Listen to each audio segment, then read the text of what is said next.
Hey YouTube, I'm Steve from Spark Agile and this is the Agile Gardener. Have you ever been in a backlog refinement session with the team trying to decide how many story points to award a user story? Does your velocity actually mean anything to you or help you and the team in any way? What about your burndown chart? Does it actually reflect what's happening in the sprint, and do you even look at it? And if you do you often find that it's usually a flat line right until the end of the sprint when it suddenly drops to zero, or more likely never quite to zero? So how useful is this really? Do any of these things actually help you? I'm really curious to know, so please drop me a comment and tell me your experiences. In my experience, these types of measures or metrics rarely, if ever, help the team, and certainly don't help continuous improvement or future planning. What I've found is that they usually waste time and give us a false sense that we're doing Scrum and being Agile. Have you heard of Goodhart's Law? It was created by Charles Goodhart and summed up by Marilyn Strathern as, when a measure becomes a target, it ceases to become a good measure. A lot of teams use these standard measures and metrics because it's what they think is expected. But in my experience, they can end up doing more harm than good, because teams think they're doing Scrum, but seeing no value in their actions, ultimately leading to apathy in the process. So, what if I told you there was a better way? A way where you didn't have to spend time estimating story points or even estimating at all. Radical, eh? A way in which will actually help you and the team, and will also stop leadership assigning you a load of fixed time, fixed scope work. To start, we just need to look at our cycle time data. Cycle time is simply the time it takes to move from any 2 points in your workflow. No matter what tool you're using, Jira, Azure DevOps, or any of the million other tools out there, they all use a workflow. Your workflow could be as simple as backlog, to do, in progress, in test, done. Let's say we're interested in how long it takes to get from to do to done, which is very often what we're doing in a sprint. The tool is automatically tracking this time in the background. We don't need to do anything. The only thing we need to do is extract the data. Then we simply take a few calculations from it. We could use the average amount of time it takes to complete a single story from, say, our last 100 completed stories. But why use an average? It doesn't give us enough certainty.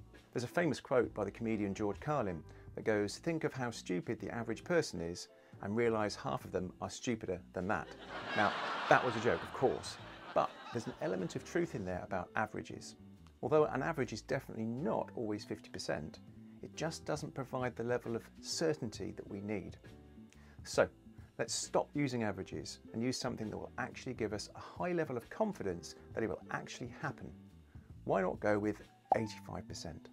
If the 85th percentile is telling us that a single story in our set was completed in 12 days, 85% of the time, this is telling us something really useful. Given that we generally run 2-week sprints and there are only 10 working days in each sprint, it's telling us that it's taking too long to complete a story, and so we need to do something about it. Now, the reasons for this could be many, but it's a starting point. It could be that we aren't doing effective backlog refinement sessions before sprint planning, or that we haven't identified our dependencies, or maybe that the stories we're taking into sprint are just too big or complex. So inspect and adapt. Use our retrospective for this. I'd recommend taking a look at my definition of done video linked above, which provides some insights and ideas on how to help. So we first need to get our cycle time under control. Get that 12 days to complete a story 85% of the time under 10 days. The beauty of this method is that it doesn't matter that our stories are all of different sizes and complexities. I'll say that again because it's really important. It doesn't matter that our stories are all of different sizes. We only care about getting our 85th percentile out of all the stories we've completed below 10 days if we're doing 2-week sprints. If you're doing longer sprints, then adjust that number accordingly. Once we've achieved this, we can get to the really exciting bit and do something special, really special with our data. We can use Monte Carlo Simulation to forecast how long it will take to get 100, 200, 1,000 stories, all with a click of a button. No story estimation needed, no wasted time, and more time to focus on getting things done. Okay, so what is Monte Carlo Simulation? It's a scientific method used to model the probability of different outcomes in a process that cannot easily be predicted due to the intervention of random variables. Now think about that. Doesn't that sound familiar? Isn't this exactly what we're trying to do in Scrum?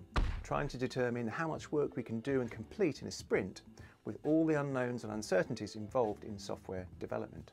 This technique is used to understand the impact of risk and uncertainty in prediction and forecasting models. It's been used for nearly 100 years in finance, engineering and science, and it can work for us as well too in Scrum. Better still, we can look at our previous work, determine how many stories it took to complete a small, medium or large piece of work, and then run Monte Carlo Simulation for each and calculate how long it took. We can then provide this information to leadership so that they know how long it will take to deliver similar sized pieces of work in the future. It's also a great tool to help manage difficult stakeholders, as you'll be able to tell them with certainty, 85%, when things will be done. And we can also do this when we're in the middle of a piece of work. When we're being hassled by leadership to give them a date by which we'll be finished, we just run Monte Carlo Simulation for the number of stories left in our backlog, and hey presto, we have the answer to give them. It might sound complicated, but it really isn't, and it's very easily done in Excel.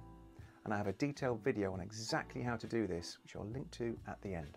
I've been using this technique for a number of years with the teams I work with, and it's really improved their forecasting ability, as well as leading to a reduction in stress and anxiety, as it's effectively stopped fixed time, fixed scope work from landing on them, because management are now able to use highly accurate forecasts provided by the teams.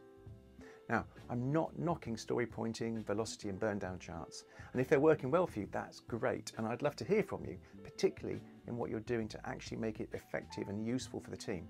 I'm here to learn too. Okay, that's it for this one. Please don't forget to like and subscribe if you haven't already.